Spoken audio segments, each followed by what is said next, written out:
Okay, we're going to open the board meeting now.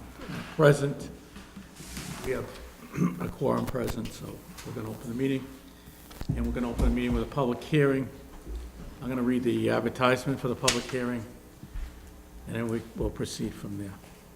Public notice is hereby given in conformity with the requirements of the general bylaws of the town of West Boylston, Article 23, public hearing and notice, that the West Boylston Board of Health will be holding a public hearing on Tuesday, April 18th, 2017 at 7 p.m. at 140 Worcester Street, West Boylston, Mass. to consider the proposed rules and regulations for body art establishments and practitioners. The copies of the proposed amendments are available during business hours in the Health Department for your review. Any person wishing to be heard should appear at the time and place designated above, or should send a letter to the Board of Health in time to be read during the hearing. Please note, individuals requiring special accommodations shall contact the Board of Health at 774-261-4075 at least 5 days prior to the hearing in order to facilitate your request. Thank you. So with that, we're opening up the hearing on the proposed regulations and rules for body art. What I'd like to do is, if you're present for body art, if you would come forward, identify yourself, and explain if you have any comments regarding the proposed regulations. Were you able to see these before? Yes, I have. Oh, okay. We had them delivered. Oh, good, Yeah. good. Yeah, we have plenty of time to go Oh, over. good. Just have a seat. Sure, Yeah. have a seat. My name is Joseph Peterson. I'm the owner, operator of Zaza Inc. here in West Boylston. Mainly my only concerns with the proposed regulations is are they enough? Some of the wording seems to actually go backwards from what I was accustomed to as being regulations for tattooing and body piercing. So there was just a few of them that I wanted to kind of go over. Okay, that's fine. Unlike a few other shops that I'm aware of, we actually prefer a higher level of regulation. And I think that there's a few areas that we could touch upon in the proposed regulations. Some of the wording is a little concerning as far as it just kind of open-ended. So why don't you just go Yeah, through go to and what page? Sure. identify the page and then tell us what your concerns are. We'll make notes and then we'll discuss it, okay? Okay. So the regulations, let's see. It would be page number 7, where we go into, it's item number 4.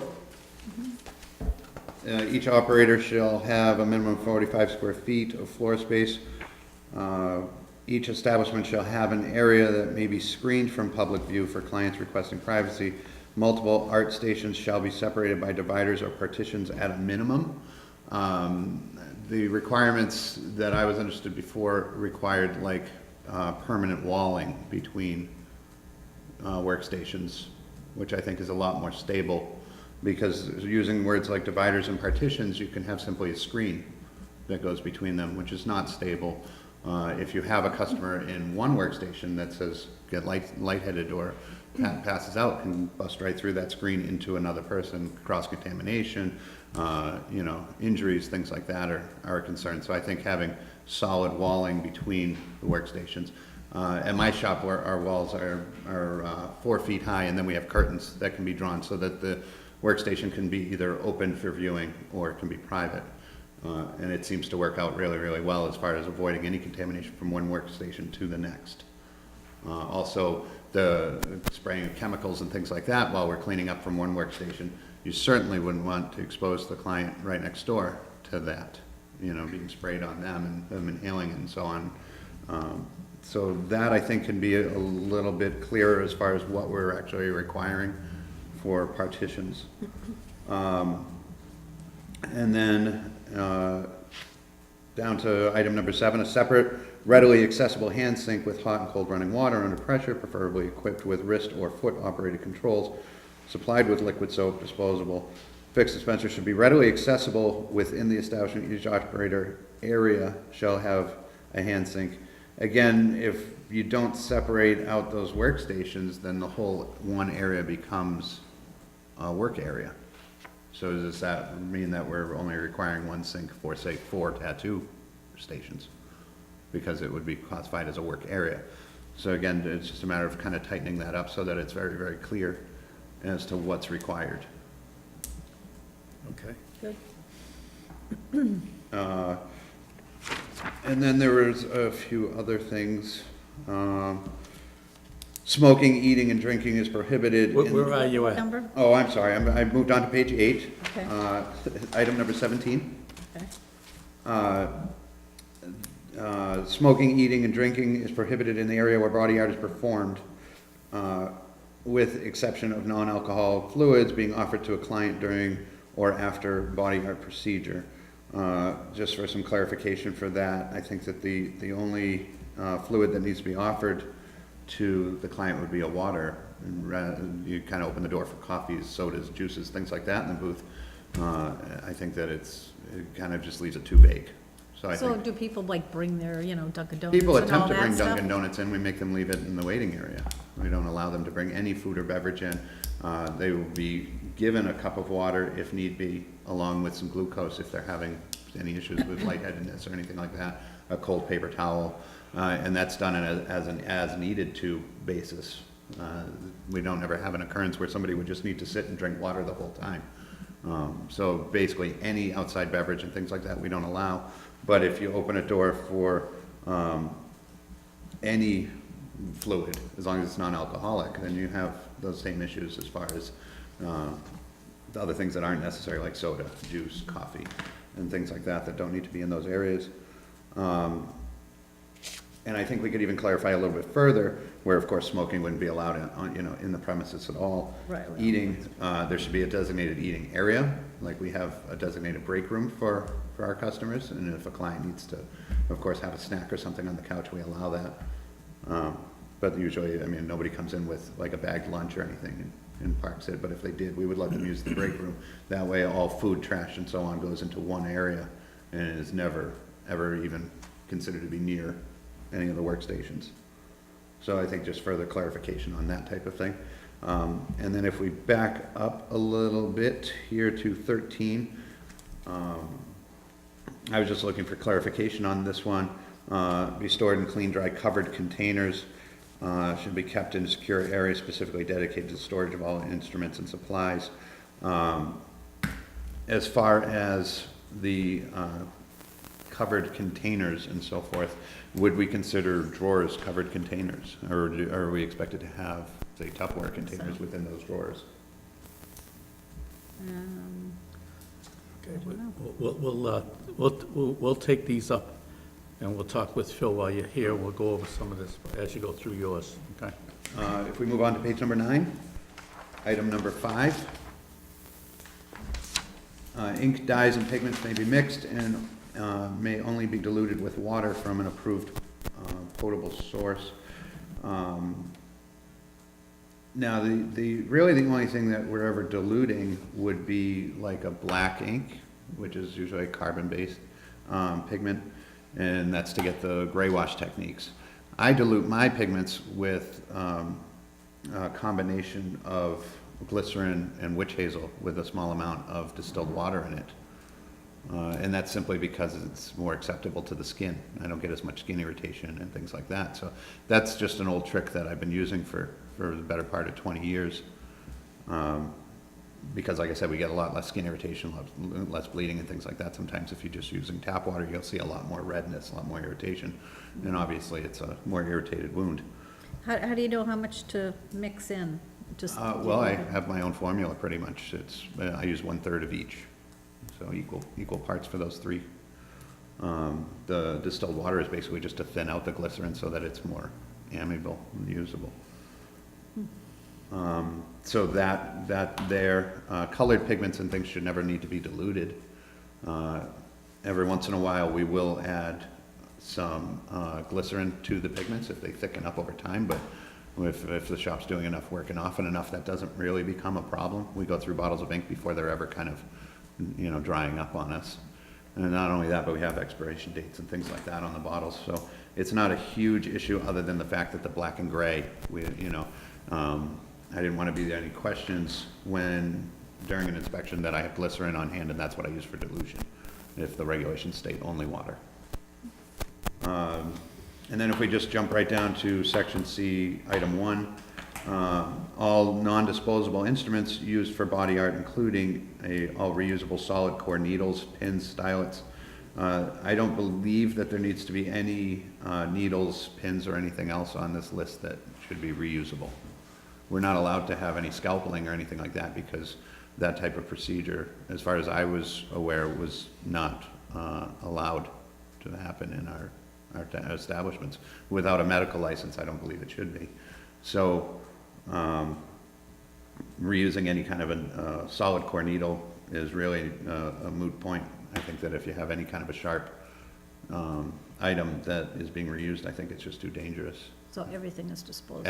Everything that punctures the skin should be disposable. I don't think that anything should be reusable in that item.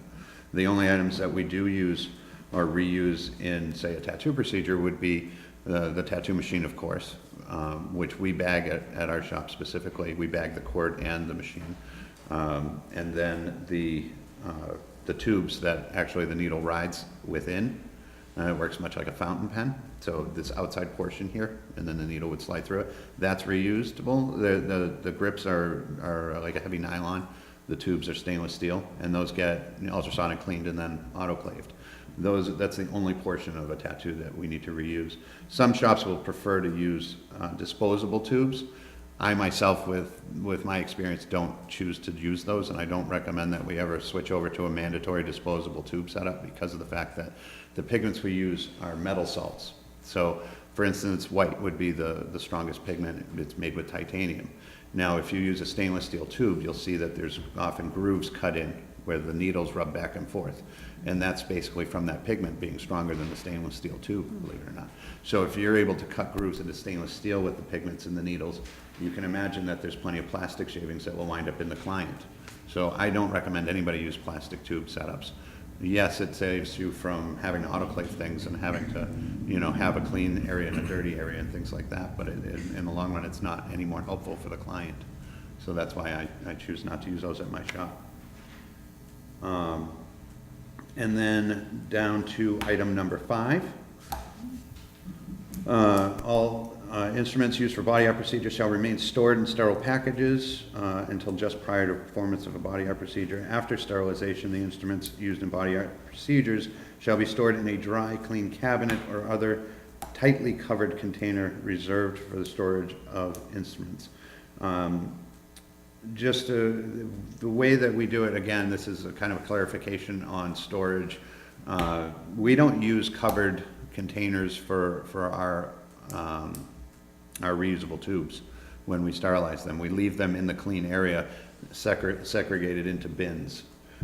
We also do upwards around 100 tattoos a week, so we go through them rapidly. We don't ever have anything sitting around. Are they in, after you sterilize them, are they in those, They're in, Not- we keep like the them in the, paper, yeah, we plastics. keep them in the pouch and they go into basically a stainless steel bin, separated on what size they are, so that when the artist is preparing to set up for his tattoo, they go into the clean area, they'll grab, say, this for shading, this for lining, then we have a cabinet next to it so they can open the drawer, everything is easily labeled, this is the size liner I need, this is the size needle, and then they would correlate that with the Open a tube, they go back to package. their booth with everything in a container, ready to set up at their booth, and then everything would open up in the workspace, nothing gets open prior to that. So we don't have tightly, sealed containers or Tupperware for everything and things like that. But we do have a method that allows us to keep everything organized, neat, and sterile. And we keep it in the clean area. We don't really bring it back to the work areas and have them stored in that room. And then we have to worry about them rotating inventory and things like that. We kind of control all of that from our sterilization room.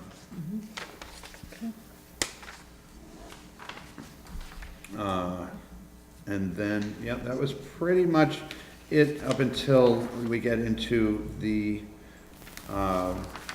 requirements for, the penalties rather. When, it was, I believe it starts off with a $100 fine. Page, That's what I'm looking for. It's at the very end, I believe. Yeah, it's probably- It was one of the new ads. I don't think there's ever been, page 19. 19? Last page, yep. Yeah. The only thing I had thought of with this for a $100 fine is too low, honestly. If you can't follow these simple regulations, I think there needs to be a very strict and swift punishment for it. Especially if that money can go back into funding different Board of Health concerns and things like that. I don't think that anybody would have a problem with that. I mean, if me as the practitioner has no problem with a $1,000 fine rather than a $100 fine. You have to keep in mind that most tattoo artists make, on average, between $100 and $200 an hour. So you're telling me that if I don't follow a public safety issue, that you're gonna fine me a half hour of my time? That's not enough. And that's just my strict feeling on that. I think that having an escalating, yes, that's fine. You could even choose which infractions are worth fining, because, for instance, my shop is in the basement of a building, so we do have air conditioning ducts in our ceiling that will sometimes make our ceiling tiles wet. So during our inspections, that's, I think, been our only complaint in the last few years, was that we had some dirty or wet-looking ceiling tiles, which we do replace as soon as we possibly can and things like that. But maybe that's not a $1,000 fine. But if I'm not following a sterilization technique or something like that, then I would say that it should be a stiffer punishment than a $100 fine. And another thing I would like to add to, or request to add to the fine for violation, it's not necessarily a punishment as much as a reward. If we had a public site where customers and patrons could view these inspections. I've always thought inspections should be public. I think that if there's Restaurants and accountability to everything. the public that you're responsible for, I think that there's gonna be more incentive than any fine or penalty. And it'll also help clientele, because we're constantly dealing with clients that come in, not only with fresh tattoos that are still bandaged, that have come out horrible, because your requirements don't say anything about what I need to be a tattoo artist. And that's something that I think that should be addressed. But also, people coming in with concerns about health issues that they've just witnessed or just encountered at other shops. The overwhelming smell of marijuana on the tattoo artist and things like that. I mean, these are all concerns. If there was a website where not only people could, voice those concerns, of course, you'd have to screen them prior to posting, but some sort of public forum for people to not only see the results of any inspections, to be able to view past infractions so that they can make more educated choices on which establishments they're choosing. Because the bottom line is, if I fire a person, which I have, for just cause, either seeing something that they do repeatedly as far as contamination, or seeing how they interact with customers and things like that, they simply have to just go to another town and open again, or open their own shop. Most of the new shops are guys that have been fired from at least 4 or 5 shops around town. They're not getting better quality work, we're actually just kind of keeping the door open for lesser quality. So if we could kind of leave it a little bit more open to the public. I don't know if, that's. Yeah, we'd have to, something we can we'd have to think look about. at that. So do tattoo, what do you called tattoo artists? Yep. Is that right? Okay, so if you own the shop and you have another person, do they like rent the space like a hairdresser does? There's multiple ways There's to do different that. There are ways. shops I know that do it that way. They do a booth rental. I've never run that way because I don't like the lack of accountability that comes with it. If I basically keep them as an independent contractor and I'm renting them that booth space, they can interact with the client however they choose. They can price things however they choose. So as the business owner, I don't get the consistency of treatment for my clients and the consistency of pricing and so on and so forth. So I actually have all of my tattoo artists are actually employees. They're paid through a payroll company and just like any other employee, and they get a percentage of each sale is how it breaks down. Okay, thanks. But again, the requirements literally take us 20 minutes on a computer. There's no requirement that says I have to have learned how to tattoo. There's an application for body art establishment permit, Mm-hmm. and it goes into application for the body art practitioner. Mm-hmm. And you looked at that as well? Yeah, yeah, I've been doing it for years. When I bring in an apprentice, which is a student with zero experience in tattooing, it is solely on my shoulders to make sure that they're learning the proper way to tattoo somebody. You can teach them the sterilization techniques and so on and so forth, but outside of very minuscule education in the industry, meaning CPR, first aid, a skin disease course, there's really no other monitoring whether or not they've met any requirements, not, knowing what will hold up as a tattoo. What are So the do you differences go to, in you don't go to pigments? school, you just learn by someone else You teaching choose you? to go through an apprenticeship, or you choose to not, and that's the problem. There is no requirement saying you have to. Take the barbering industry, for example. They have a separate board that they go through, but every barber has to go through so many hours of schooling and then has to work under a master barber for so long, and then they have to take an exam to become a master barber. And every barber shop must maintain one master barber in it in order to maintain a license for that shop. So that when you go into a barber shop, you know that there is somebody experienced in that shop. Somebody knows what they're doing. That's not the case with tattooing. You can have two people that have been tattooing for 2 years. Now those people have no idea what a tattoo looks like after 5, and they can just go and open a shop. You could literally open a shop tomorrow with meet all of the requirements. Wow. I thought you had to have 2 years experience. What- Is it experience, or, so is there any place that you can go to get schooling, or? Do you have it's to learn just- 2 from years. somebody who's been doing it? 6, page 17. Yeah, It's 17, yeah, that's what I was reading. 17? Yeah, Yeah. 6, actually, a little out of numbered there, just Yeah, noticed. 2 years 4, actual 6. experience, yeah. Saw that? Yeah. so 2 years actual experience, but that would be under, during Branding, an scarification apprenticeship. practitioner permit shall provide documentation acceptable to the board that he completed a course on anatomy, physiology with a grade C or better, college accredited. The course must be included in system, skin, such other program board shall deem appropriate. Number 6. Okay. The applicant for all practitioners shall submit evidence satisfactory to the board of at least 2 years' actual experience in the practice of performing the body arts. That's all well, but how would you get those 2 years without Well, that's what I starting? was That's what we're thinking. Yeah, if we separate out the licenses to, much like other industries, whereas we have an apprenticeship license, like a journeyman license and a master license, so that people have a clear idea of who they're dealing with, because somebody who has 2 years' experience has no business teaching somebody how to tattoo. You don't have enough experience to. How long, is there a set time that someone is an apprentice? I have an apprentice right now that's been with me for 4.5 years. And he has the same license I do as according to the town of West Boylston, but he is my student.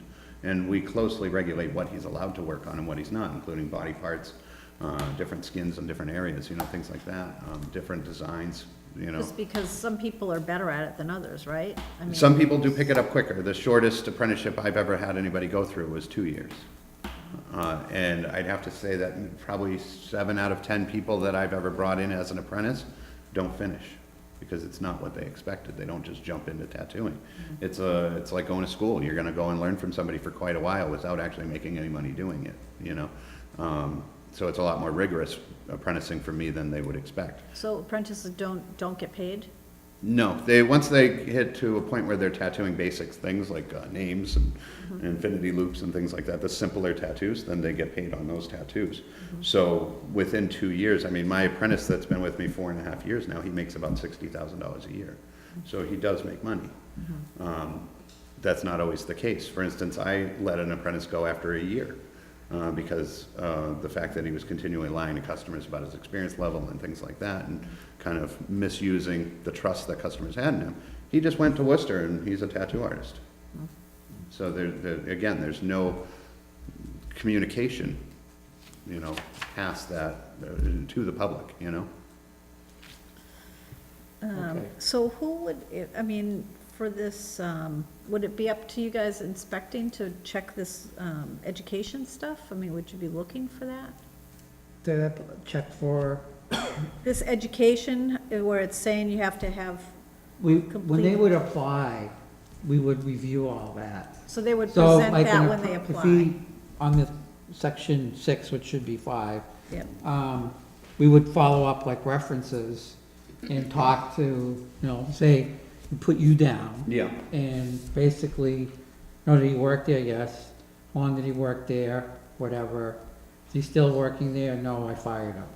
If you, we can't ask you. Yeah. There's But certain if we things we can't volunteer- ask you, but if you're telling us you did that, then we would note that. It's like following up on like a job reference. I mean, what he's commenting is really good. I do have just, is it okay to? Sure, let's open it up. On the fines for violation, we're limited as far as the numbers of dollars, but if you look at, okay, first case, fine of 100, and a mandatory appearance in front of the Board of Health. Mhm. 2, it's,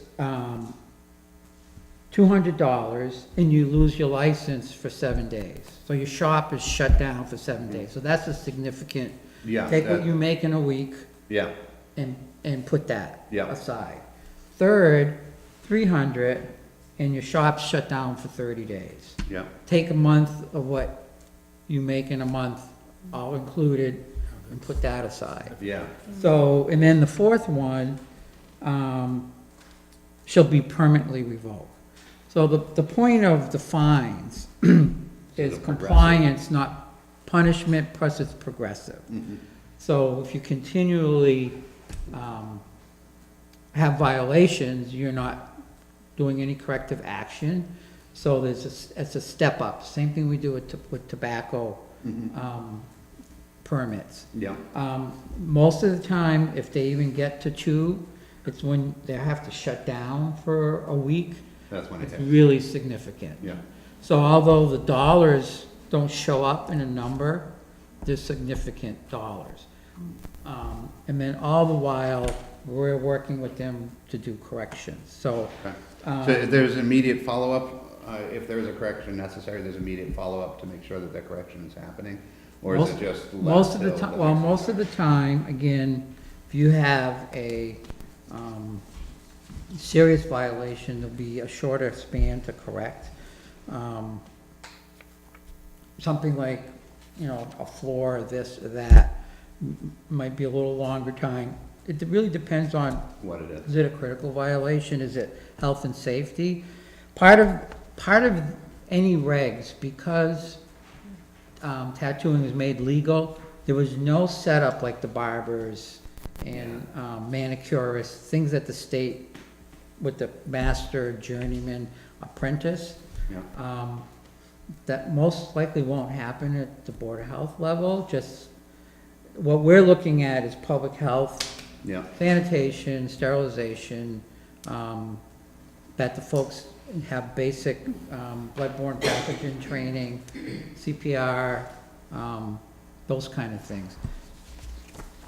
Going back to your initial one, and this is a good discussion, because you bring up good points. Trying to set like a minimum floor space. Now, the difference with a permanent wall, what happens in That'll be this, on page 7. 7. this room is a very good example. You see sprinkler heads? If you were to use this space as open space and you were to put permanent walls, your sprinklers have to meet the certain area, so you can't just put up a wall. The building codes would kick in. What we're trying to say is you need a separate area. We could, But yours Yeah. don't go, yours no, my aren't walls solid are, walls my walls are either. 48 inches high. So, yeah, so then he has something above. so then, 4 There's a feet. curtain. 4 feet. There's a curtain 4 feet. accessible, so we don't keep them. Basically Yeah. this. Yeah, Right, So you have a permanent wall here, and and then then, how far does the curtain go? the curtain is usually pulled all the way back to the wall. If there's privacy necessary, then we will pull it back.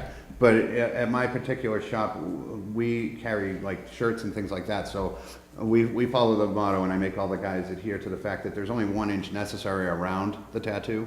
So we don't allow girls to come in and with the, say they wear a turtleneck to get their shoulder blade tattoo, we would never have them just take off their shirt. We would cut a shirt for them so that they're covered at all times. Because I do foster parenting and stuff, so I have, special needs kids that come to my shop all the time. I'm not So, gonna- part of that is, being able to have separation, workspace, and then some kind of separation.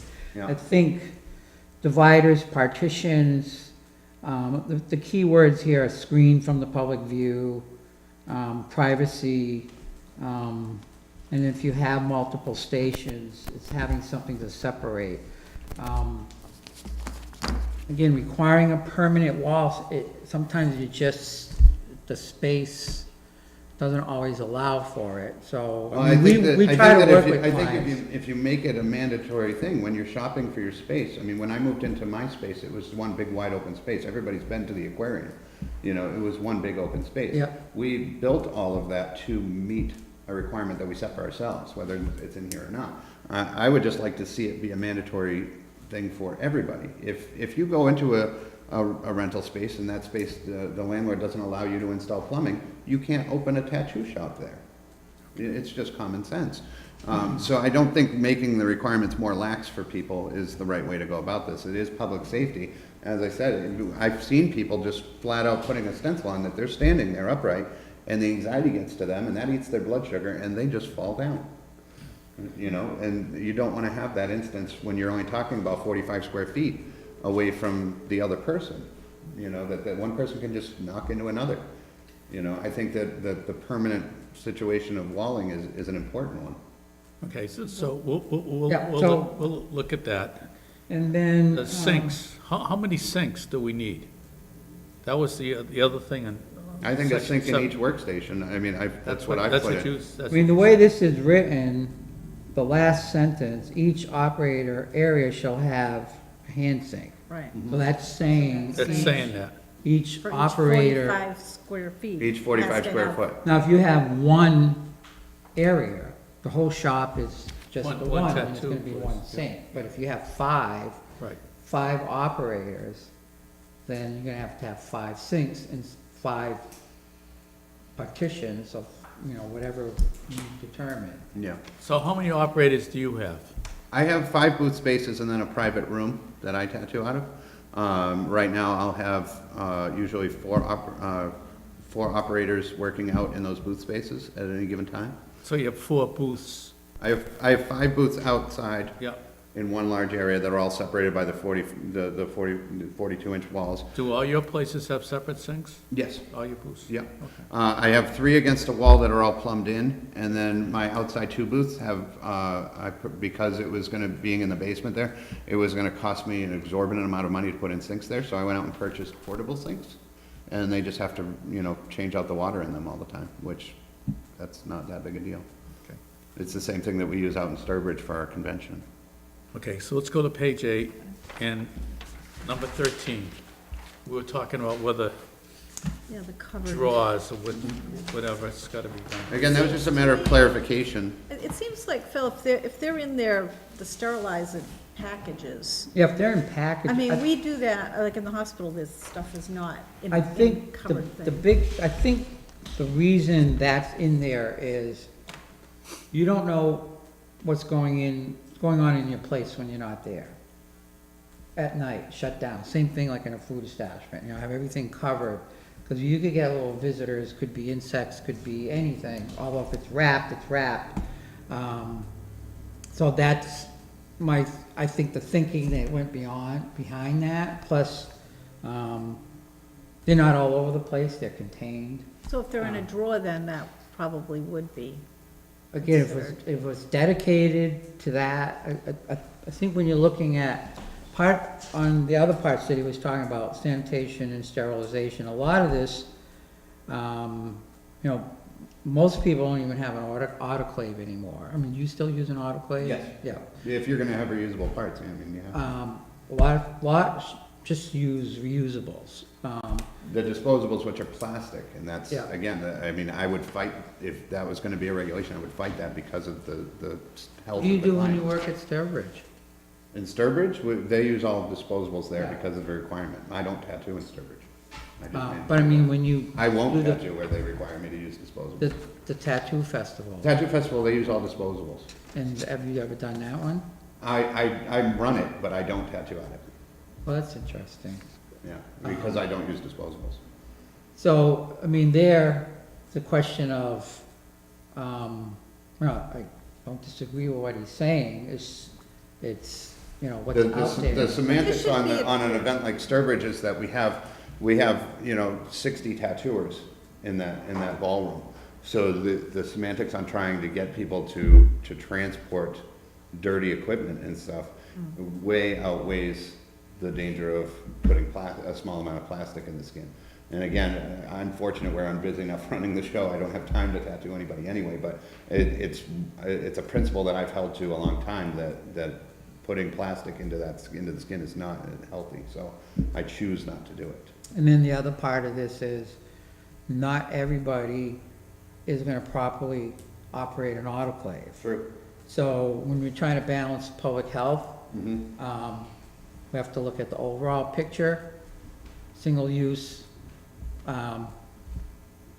sterilize, you open up the pack. When you go to, of course, in the dentist's office, they're using, non-plastic or whatever, I don't know what dentist's office. They do now. sell disposable tubes that have a stainless steel tip on them, so when I do travel to places, I actually buy them. They're much more expensive than the plastic ones, but for me, again, it's worth it. And some tattooers use equipment that takes cartridges now. They don't have the tube and needle set up. The tube and the needle are one piece, and they're basically spring operated that just basically plug into a machine. So those guys, it's set up for convenience for them. They're only opening one package. Everything is connected. They're done. So it's an industry within itself. So there's no way you're going to eliminate and just say, hey, we're not going to do any plastic components. And I understand that completely, but I wouldn't want to see the regulation ever turn into the fact that you had to use them. Okay. I don't think that, basically, if you're gonna do this, you wanna make sure it's sterilized, autoclave, Right, so. you always gotta have your, That's right. Yeah, Yeah, Your I've owned control. multiple autoclaves over the course of the last 20 years, and, you know, we don't just put somebody who doesn't know what they're doing on that. I mean, one of the first things that an apprentice learns after learning how to sterilize surfaces is to run an autoclave and scrub equipment. and you run a It's done control, heavily monitored. you run a control your autoclave, like you, Yeah, we do a spore destruction test, every month, and we Um, post the results on our wall. Okay, so num- that's that part. Okay, number And then- 17. And then 17, I think, they were basically trying to get, state smoking, eating, drinking, keep that Yeah. out of there. Non-alcoholic fluids, I mean, there's all kinds. Water to me is best, but I think where we're in the public venue, we try to give some options, but, as far as it being water only, I don't really have a big. I think I'm a little bit of a traditionalist with regulations are meant to be stern and followed, I get I that. understand you guys have to do it from the angle that you do. And these were just my suggestions for being in this industry, and We It's appreciate it, excellent. yeah. I mean, if you kind of spend enough time in the shop and heard the stories that the customers come and go with, it gives, I have a lot of disdain for the way my industry operates. So one of the best ways for me to deal with that is to try and help get regulations more stern and more strict. And more input is good, so. Oh, absolutely. The key on 5 on page 9, basically is that it comes from an approved potable source. So trying to make sure, single-use cups get discarded, and then approved potable source so that it's not just, has to be either town water or, some other approved. So it's not limited to strictly water, I can use the glycerin, witch hazel and things like that. Again, maybe only diluted with water from an approved potable source. Again, glycerin, witch hazel, distilled water. The issue would be, again, the glycerin, does it come out of a tube? Bottles. Come out of little bottles? We buy bottles of it. So, and then witch hazel, I mean, any of it is, They're all foil sealed bottles when we yeah, get them. so that's something, if we were to state something else, we would have to. We have we only mix that into a container and we keep in our workstation. Prior to that, in our supply area, you would be able to see all of our bottles that have not been mixed together and that they are sealed and that they are purchased from a store and things like that. So that point is taken, and then, so then we already talked about the covered container, and then, just if you're using single use, you don't have to have autoclave, using sterile supplies. I think that was it, That's it, So, and we yeah. covered the back. back, the penalty, we went over that already, so. Would there be an issue with adding, I mean, if we left that alone, and I do appreciate that it is progressive and that, you know, it would hurt, after the suspensions happened, but having some sort of permanent record for clients to be able to look up and see. Okay, I forgot that was one last thing. Anything we do is public record, so all you have to do is contact the office. You have the records law, or you can ask to see a record. The same thing with any food establishment. The only time it's not available to the public is when we're in the middle of an investigation and we haven't concluded it yet. Yeah, But everything's logged, any inspection report is available for public view. I know that a lot of the towns are trying to get a lot of that stuff digitized. But to run a forum or a blog is kind of a separate yeah, thing. You have a part-time staff person here that's, most certainly, yeah. but I mean, it's all public record. I wanna, The only reason I suggested like a website or a web viewing for it is because clients these days all shop on the internet for where Yep. they're gonna go. So they'll go by reviews on Facebook and things like that, but there's not really too many. another thing you can do, nothing is stopping you, is to post an inspection report. Well, we actually post ours at the shop. Yeah. You know, we probably could scan ours, but we do it out of pride because we don't really have any problems. I think that it would benefit customers to be able to see if a shop ever did have a problem. You know, maybe, if they could see that 2 years ago this person had this go on, they would think about whether or not, or at least ask some more questions before they chose to go there, that type of thing. We work in the public venue. Mm-hmm. Everything we do is in public record. However, until we do, I know some states post satisfactory, unsatisfactory on their food inspections. We do get a lot of pushback from businesses. We could, not saying necessarily, saying, oh, we like Zaza better than so-and-so, even though so-and-so got a satisfactory and you didn't get anything. So Yeah. we also, when people ask us, can you give me names of septic installers or engineers? We can't, well, who would you use? Yeah. We can't answer that. We have to Yeah. give them, here's our Non-biased. list. So we have to be like that. Yeah. We could say an innocent comment, and it can be taken, well, the Board of Health told me to come here. Yeah. And then they come here and they had a bad experience, and then they'll say, well, you told me to go there. Yeah. So we have to be, unfortunately, somewhat generic, pass, not pass. Comply, haven't complied. So in your sense, what you're saying, I understand, but in the public sector, we have to be as neutral as possible. Yeah. So if a public person has an issue at any place, they can come in and ask to see the file, and it's record, it's not Yeah. secret. But they would have to go to that level and hunt to see. Or send an email and Yeah, they can, yeah. ask, and things can be scanned nowadays fairly simply. Yeah. Okay. I have a question for you about the plastic. Yes. I've been a nurse for many, many years, and we used to use glass, and we used to autoclave, and now, you know, if you give someone a needle, it's plastic. Why is What plastic what not- we're doing is rubbing two things against each other.